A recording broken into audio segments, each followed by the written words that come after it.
family, it's 11 after the top there. Let's go to Ghana and say Hotep and Grand Rising to Professor Kambon and Nataki Kambon.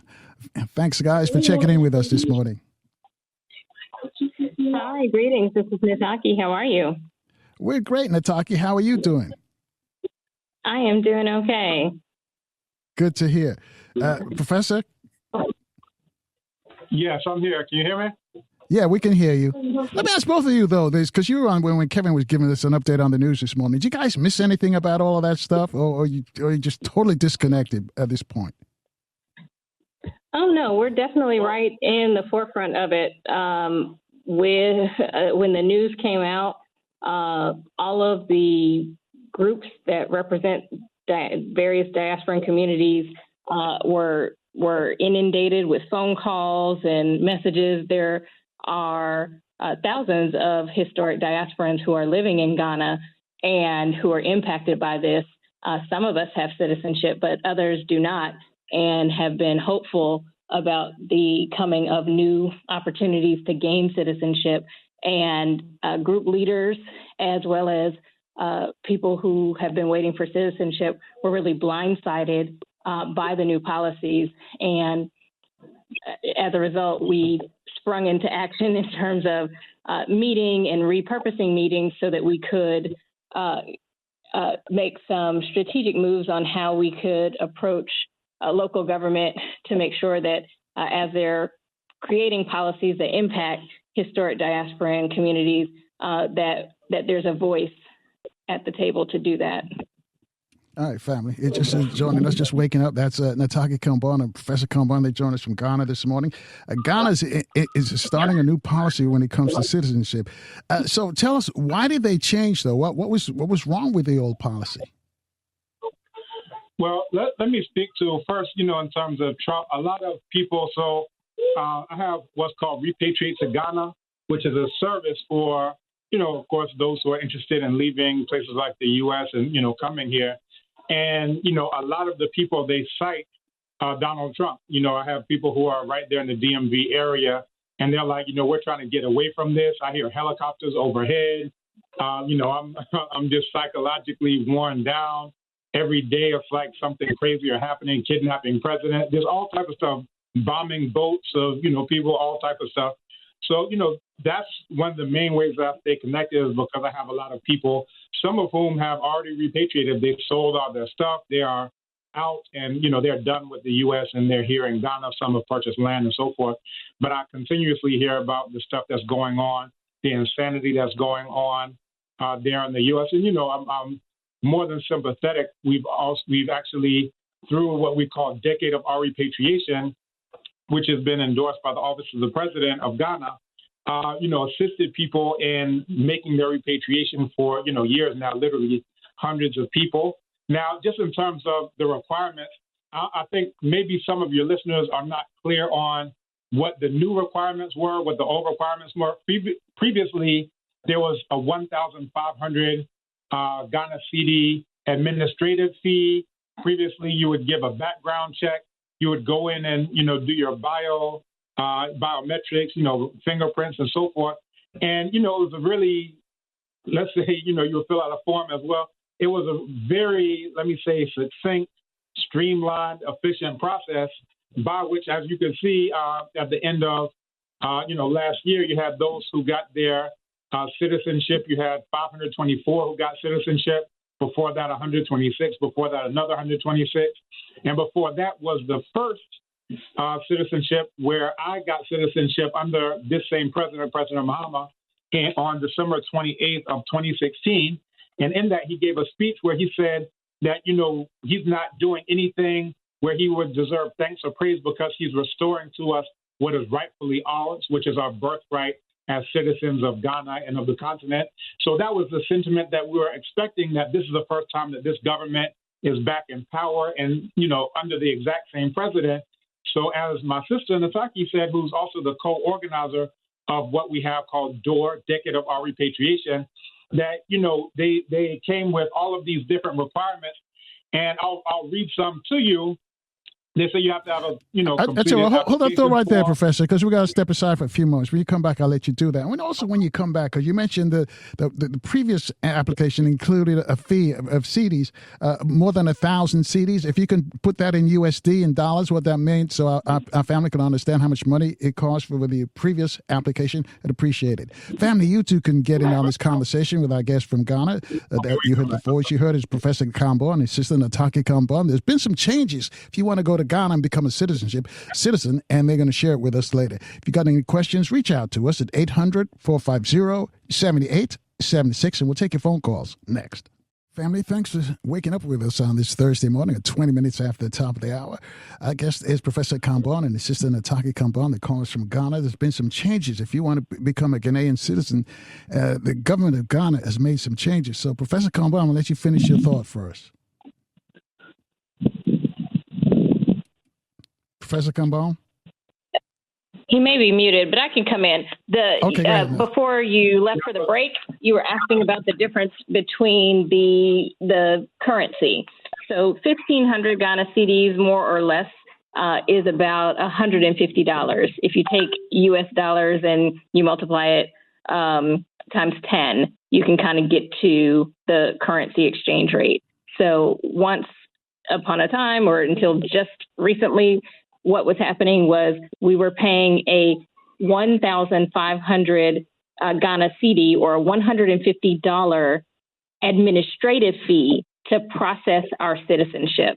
And now the requirement is that it's no longer just the administrative fee. The administrative fee is being absorbed into a fee for citizenship that is now $2,500, which, again, if you take that multiplication factor, is now 25,000 Ghana cedis. So you can imagine being in a country and having something that was, for example, $1,500 being multiplied to $25,000. That's an astronomical increase.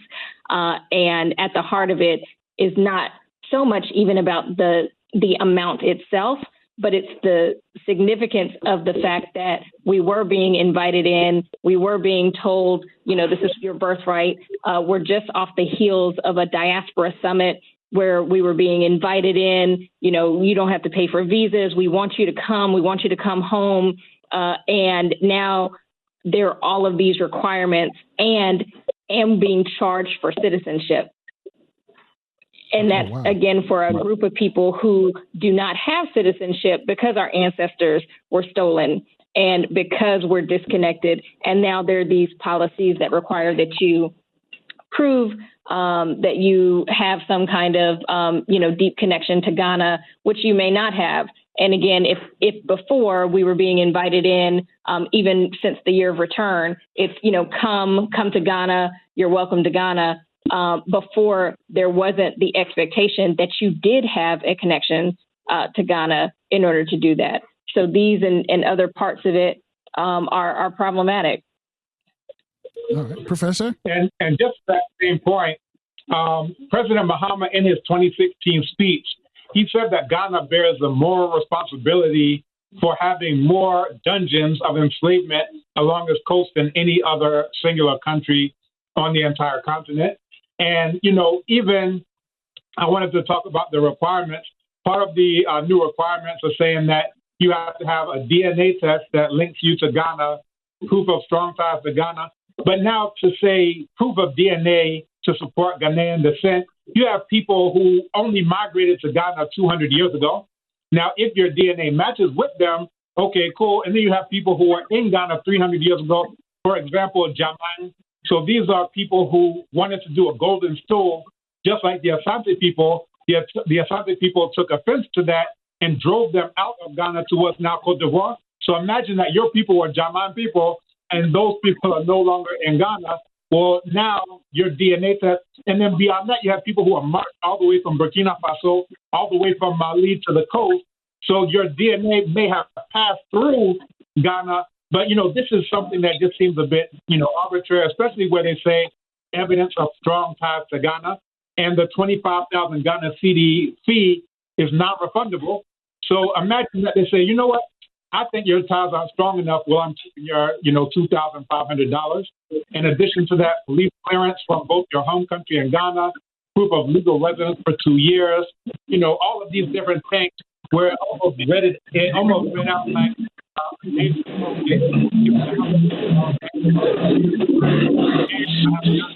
Professor, are the new phones went requirements yet, south. but they said that they announced that on Friday, and then they said that by Monday you have to have all of those things. You have between 9 a.m. to 3 a.m.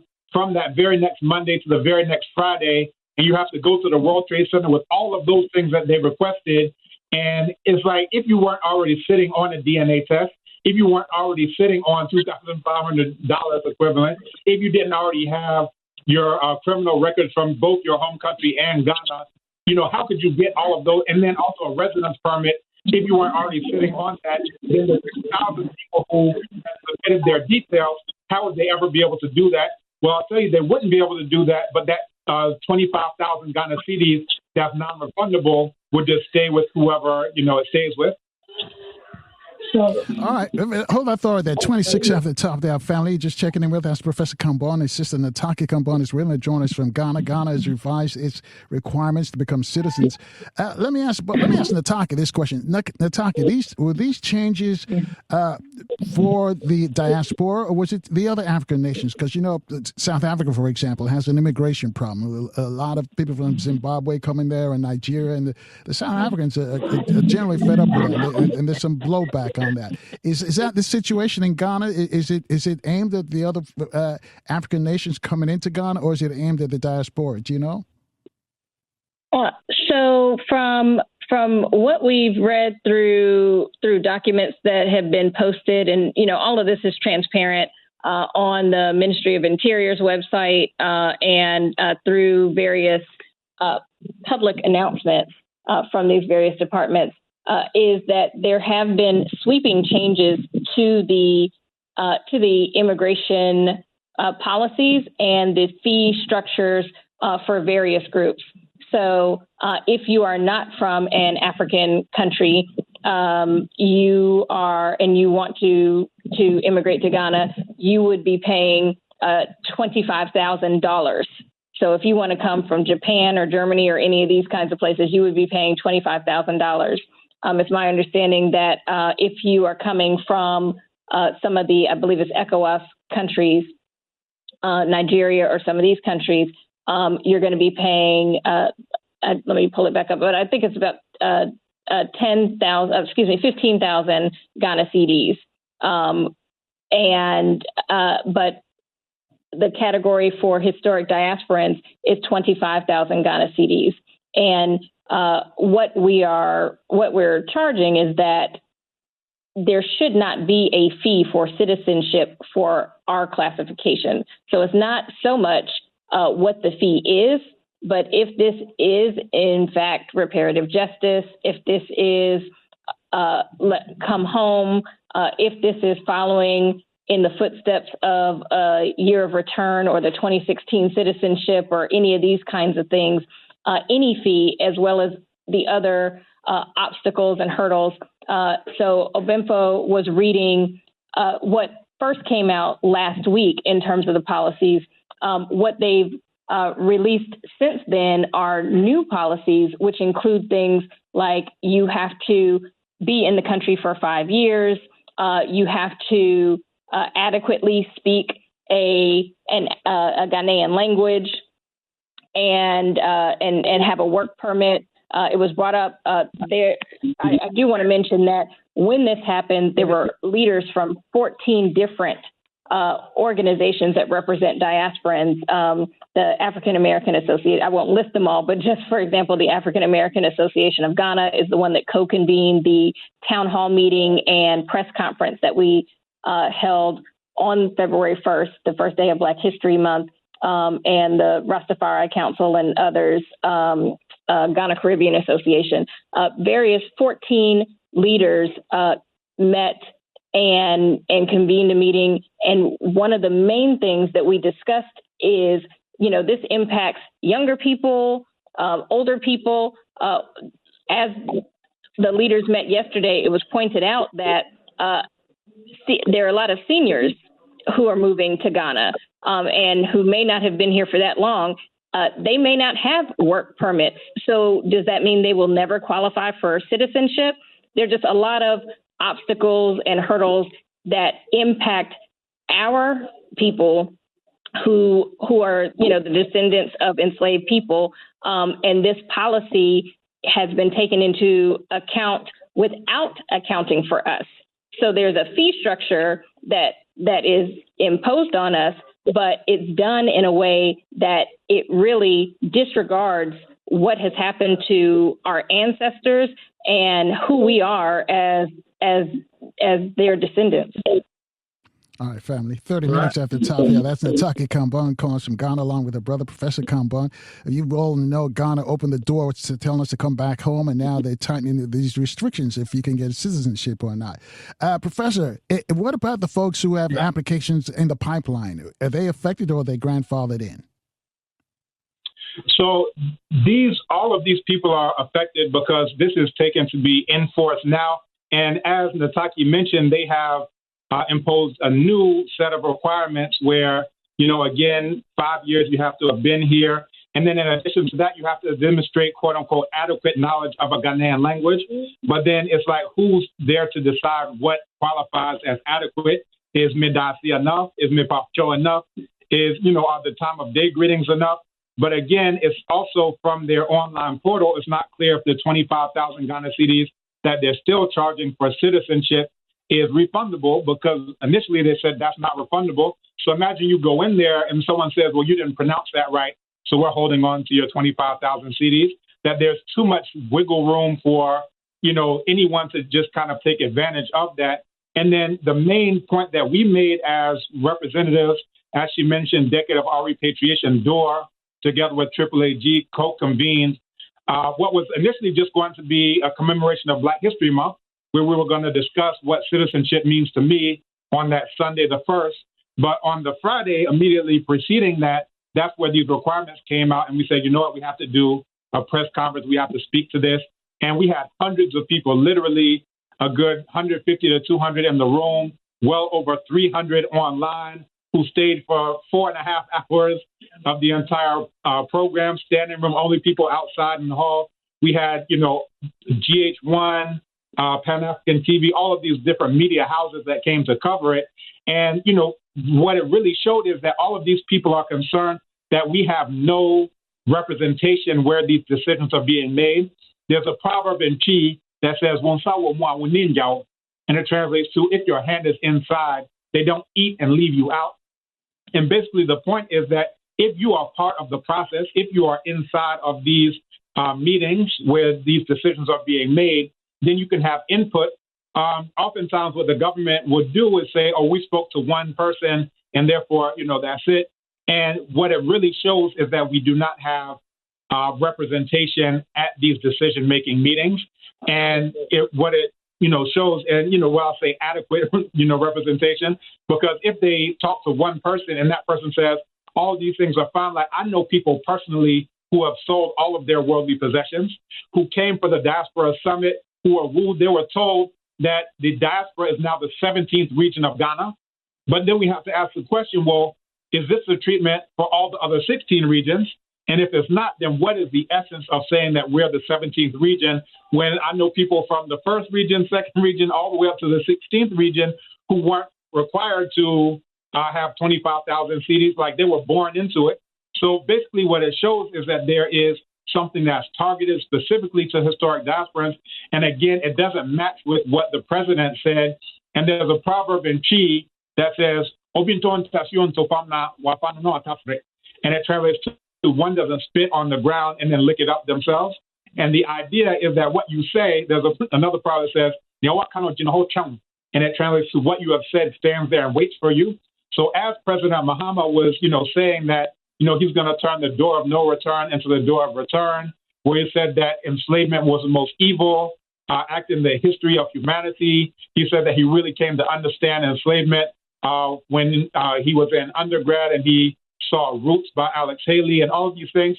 Like he was really speaking to the unspeakable horrors and, the things that our ancestors have gone through. And like I said, he said that Ghana has a moral obligation in terms of all of these different dungeons, all of that are dotting the coast of, Ghana. He mentioned that he's following in the footsteps of Dr. Kwame Nkrumah, George Padmore, Nana Marcus Garvey, W.E.B. Du Bois, Martin Luther King, all of them. And like I said, he said what he's doing, it's a privilege for him to do this because he's restoring our birthright. He's restoring what is ours. He's not giving us anything. So imagine you go from that position of this is our birthright that we're returning to now, oh, yeah, by the way, your birthright, your home that you're returning to, you have to pay for that. And on top of that, you have to do this, you have to do that. And like I said, it almost read like a Comedy Central skit of, you have to get your grandmother's fingerprints. Now you got to do this. And, I brought this up. There are a lot of Ghanaian folk tales where they talk about someone who's wicked and they send a young child out to get the eye of an elephant and to get the claws of a leopard and get all these things that they know that person can't get. And, this is almost the feeling of just how these hurdles have been placed in front of us when at first we were wooed and told that we should come home. All right, 24 minutes away from the top there. Go ahead, Nataki. We're coming up on a break, but go ahead real quick. So that's my wife. She's actually sitting beside me. If you want to please, point, if she can. Oh, yeah. So, hi, this is Kala Kambon, also representing DOOR, Executive Repatriation. And I just wanted to talk through the way forward. We've talked about a lot of the issues, and these are very significant issues, but I know a lot of people are waiting to hear about what can happen now. And definitely we, as a part of the Decade of Repatriation, are working towards building that connection with government so that we do have a seat at the table and making decisions for issues around citizenship and anything else concerning the historic diaspora. That's the work that we're trying to do here as the Decade of Repatriation, and along with the other groups mentioned, AAAG, Ghana Caribbean Association. We are all working together, but we want people to feel like they can return home, that this is a space and a place, just as President Mahama has said. We want to hold him and the government to that promise that we are. Hold that thought right there, sister. We got to step aside for a few moments. We got to check the latest news and traffic and weather in our different cities. Just hearing our friends from Ghana calling us family. The Ghana welcome throughout the welcome mat. Now they're kind of closing the door or putting up some hurdles. This is some major changes if you want to become a citizen of Ghana. What are your thoughts? You can reach us at 800-450-7876. At 23 minutes away from the top of the hour. We'll take your phone calls after we check the news, traffic, and weather in our different cities. And Grand Rising family, thanks for waking up with us on this Thursday morning. We have a group of friends from Ghana joining us. In case you didn't hear the news, the Ghanaians have changed the requirements now if you want to obtain citizenship in Ghana. And a panel discussing us and telling us why they changed these rules and what it means for you. If you're thinking about moving to Ghana, we've got hundreds of family members who moved to Ghana, and some of them have obtained Ghanaian citizenship, and now they've changed the rules. And this is after inviting us to come to Ghana. This is what Professor Kambon and Nataki Kambon are discussing this morning. Before we go back to them, let me just remind you, coming up later this morning, we're going to hear from one of our griots and also Kwanzaa creator, Dr. Malana Karenga will be here as we continue to discuss Black History Month. Also, music historian Bill Carpenter will explain the role that music played in our history. And tomorrow, Friday, we give you a chance to free your mind. All that means is to think for yourself and join us for another edition of Open Phone Friday, begin promptly at 6 a.m. Eastern Time, right here in Baltimore on 1010 WLB, and also in the DMV in the Washington, D.C. area on 1450 WOL. All right, let me. So, Nataki, have they told us why they changed the rules? Is it to streamline or? So part of the problem, and I definitely want Kala to talk about the solutions and continue with that. But to answer your question, one of the things that happened when the 14 diaspora-led organizations came together is we penned a letter to the Ministry of Interior and requested a meeting so that we could discuss what happened, what can happen, and how this will impact all of us going forward. We did get a response to that letter, and we're looking forward to a meeting as soon as February 18th, which is just this week coming, to find out exactly what's going on. But part of the challenge is that we should know the answer to your question and we would have known the answer to your question if we had adequate representation as these policies were being crafted and drafted that impact us. And so because that adequate representation does not exist, I think Kala can continue to elaborate on what we're doing moving forward, because as Ɔbenfo also said, we know through decade of our through door of repatriate. Oh my goodness, let me get it right. Through the decade of our repatriation and through Repatriate to Ghana and some of these things, people who have sold all of their belongings, and some people literally have ships with their belongings coming to the ports of Ghana because they heard the calls from the Office of the President and they said, I am going to relocate and I am going to move to Ghana. And so this directly impacts people who just got here and people who've been here 20 years but don't meet many of these requirements, people on fixed incomes who will never be able to or never easily be able to afford the $2,500, or who don't have blood ties or work permits or these kinds of things. So, Kala, if you could speak to what's happening going forward. So what is happening going forward is what Nataki did mention, which is a meeting with the representatives of the government, with the various organizations. And then in addition to that, we do intend to do a follow-up town hall meeting to inform everyone on what's going on. So we do encourage everyone to go to the Decade of Our Repatriation website and fill in the form for it to be added to the newsletter so that you can get information on what's happening next and how this will affect those here. And even if this doesn't affect you directly, if you just want to support what we're trying to do, go there and fill out the information. For those who want citizenship or are interested in citizenship here in Ghana as well, do the same thing. We are definitely advocating for a better citizenship process for historic diasporans, and we're hopeful that things will move in our favor, so that the door will be open for all of us to return home and restore our birthright, as President Muhammad has said. All right. 12 away from the top of our family. Just checking in. That's Sister Kala joining us, along with Sister Nataki and Professor Kambon. There have been some changes in the requirements for Ghanaian citizenships. If you think they're going to Ghana and becoming a citizen, they've all of a sudden, I guess overnight, have changed the rules. Professor Kambon, did they caucus with you guys and ask about how we can make these or streamline the requirements better so it's more efficient? Did they meet with you? And what is the outcome? Has anybody checked with them of why they made the changes, Professor?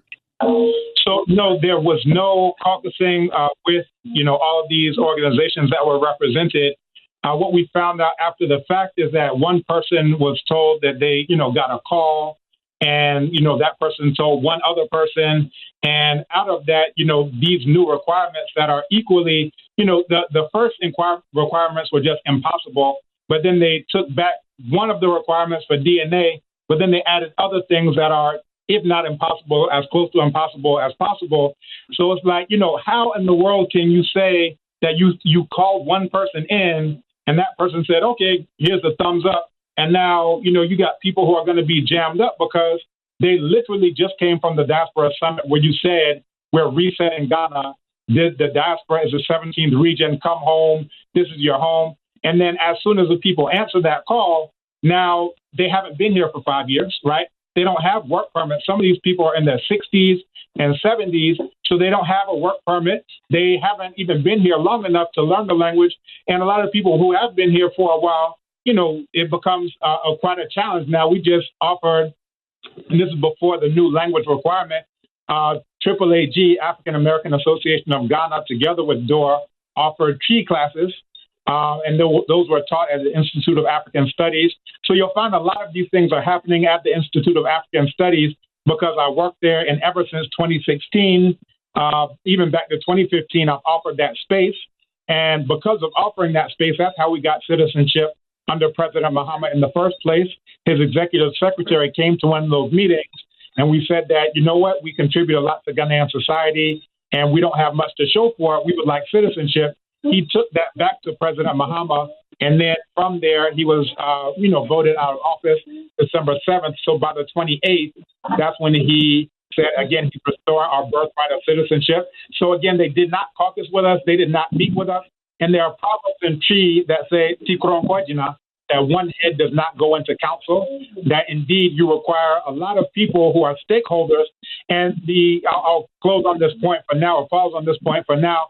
I said, imagine, those of us who are citizens now, Ghanaian citizens now, who are coming from the historic diaspora. Imagine there are 10 of us who are seated at the table and we're making all of the decisions for those who are born and raised in Ghana. You would have such a huge outcry. It would just be ludicrous that we're making decisions on a constituency and there's no representation for that constituency. But just the day before the release of requirements, I spoke to the deputy director of Diaspora Affairs, and I said, you realize that there's not a single historic diasporan in this Diaspora Affairs Office of the President. And he said, yeah, that's right. And I said, also, there's a diaspora bureau at the Ministry of Foreign Affairs.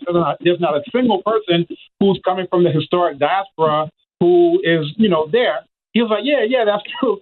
And I was like, what this amounts to is taxation without representation. You can come there for Dirty December. You can spend millions, if not billions of dollars in Ghana's economy. But now where it comes to actually having a seat at the table when decisions are being made, now we're being sidelined. So, that's not fair.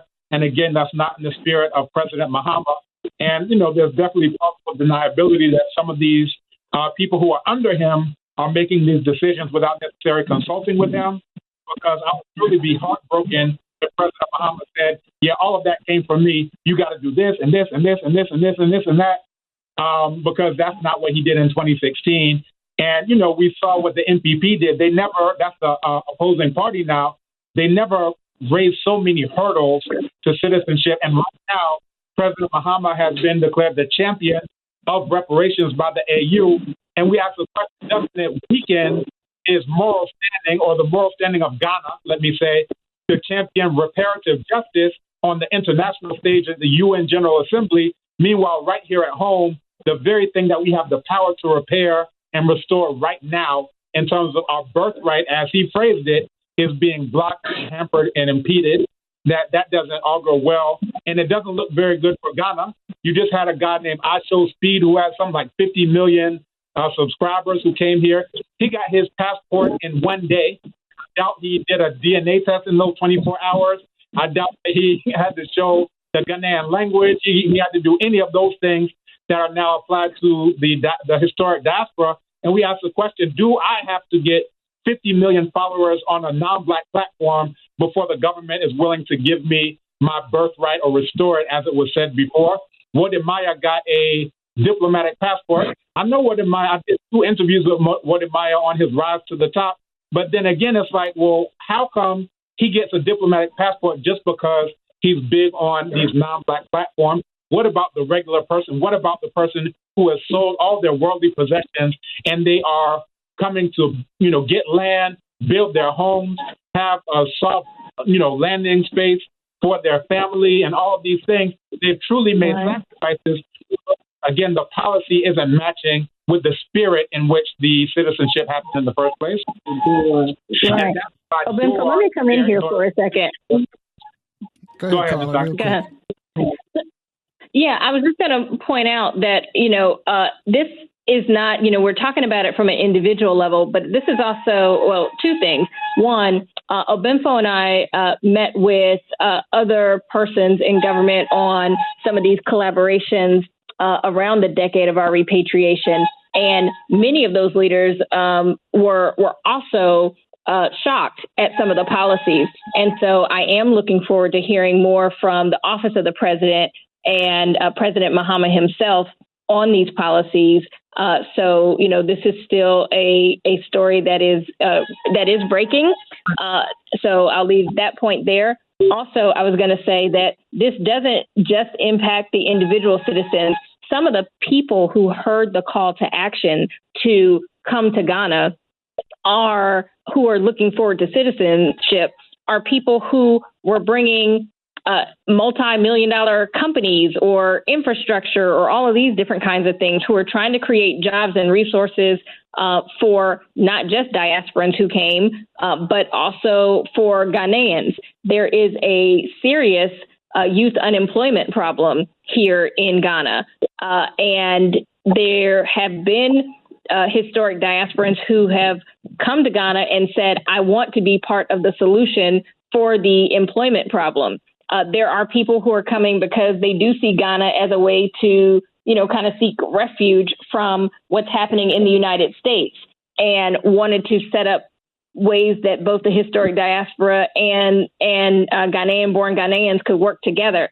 All of these kinds of things are now being looked at and on pause because there was an overnight shift that happened, again, without any conversations with the leaders who represent thousands of constituents, both in Ghana and some abroad, with this new policy rollout.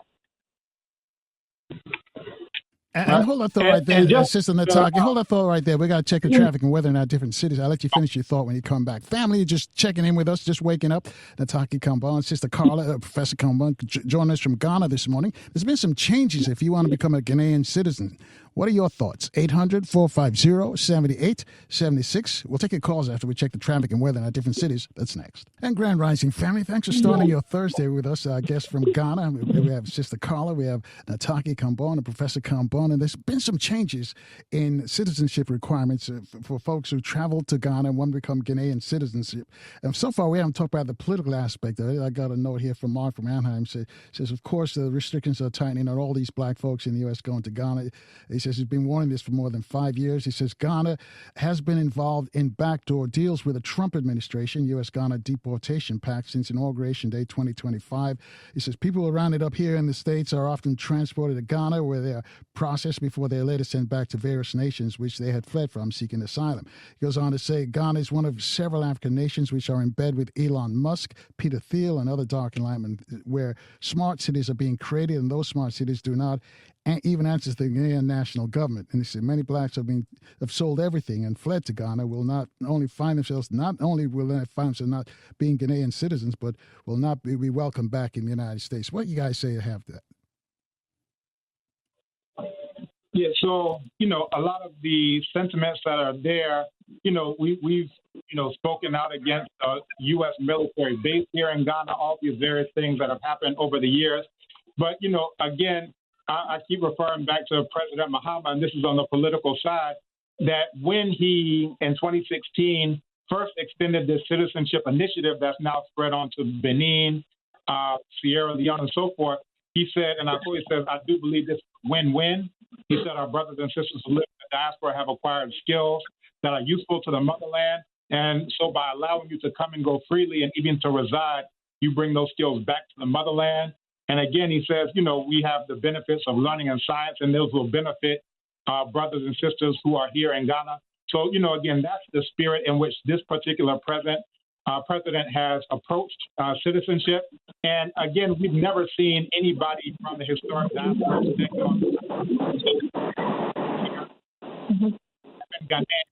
who I employ. And Nataki, if you could mute your mic briefly. I have 11 Ghanaians who I employ. One of the members of our steering committee, we met yesterday, and he let us know that he employs 17 Ghanaians.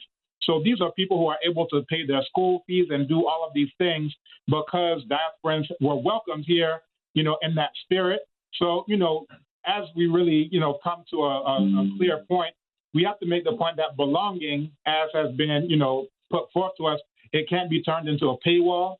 And a process that can only be completed by a tiny fraction of people is not access, is screening. These DNA requirements that they rolled out with first, they punish us for the very history Ghana says that it recognizes.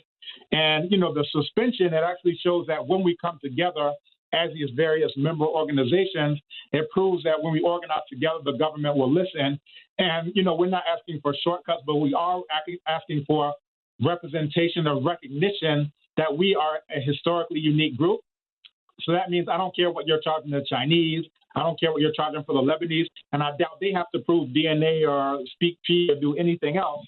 But, for us as a historic group, we have what the government of Ghana has said constitutes the 17th region of Ghana, that if you're saying that all the other 16 regions are not subjected to this, but now the 17th region is subjected to this, then again, that's just not fair. So again, we invite listeners to support this unified approach that we're taking, and that includes DOOR, that includes Ghana Caribbean Association, that includes the African American Association of Ghana, that includes the Rastafari Council, that includes the Hebrew Israelites, that includes all of these various organizations that participated in the town hall that was co-convened by DOOR, Decade of Our Repatriation, and AAAG, the African American Association of Ghana. And the best way to do it is, one, to amplify anything you've heard today. We're very clear that the government of Ghana is listening to whatever is happening on traditional media and social media. So if all of these, people who have 50 million subscribers weigh in on this, I'm sure that, even if the average Joe can't get, a listening ear, perhaps the president himself will hear when other people are, really, bringing this to the forefront. So again, what we are asking for hold that is thought right there, Professor Kambon. Hold that thought right there, Professor. Brother Gregory in Charlotte has a question for you. He's on line 3. Grand Rising, Brother Gregory. You're on with Professor Kambon, Nataki Kambon, and Sister Carla in Ghana.